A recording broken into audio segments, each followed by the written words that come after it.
Retour sur la vidéo du marteau. Donc l'échelle a été établie, les axes positionnés, mais on a décoché ici visible pour pas être gêné. Et on va passer aux mesures. Mais quand on va passer aux mesures, on va demander ici 2 points par image.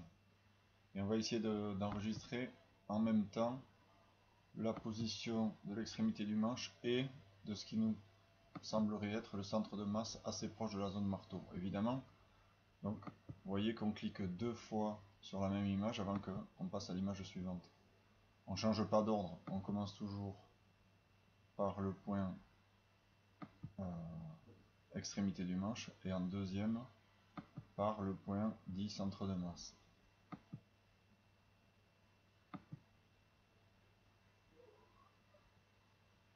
Et donc on s'aperçoit dans la partie droite de l'écran qu'on ne voit pas en entier qu'il y a en fait 2 séries de coordonnées.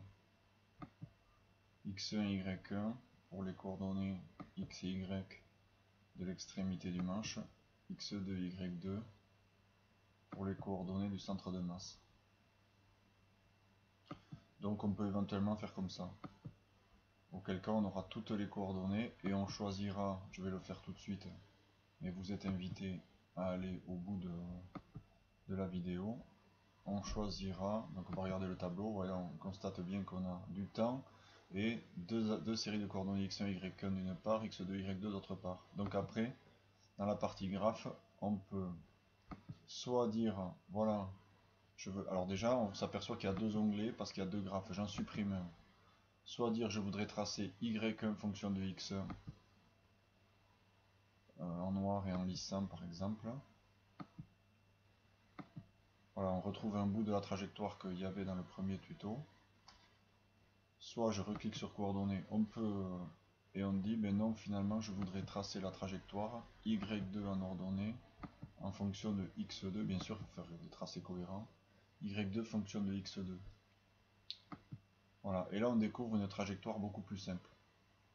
La trajectoire du centre de masse. Voilà, c'était l'objectif, c'est ça, de désigner un point du système dont la trajectoire, dont le mouvement, en gros, globalement, va être beaucoup plus simple à étudier que le mouvement d'autres points du système matériel qui a une dimension, en l'occurrence le marteau qui a une forme un peu complexe. D'où l'intérêt de choisir correctement le point objet, le point matériel qu'on va considérer.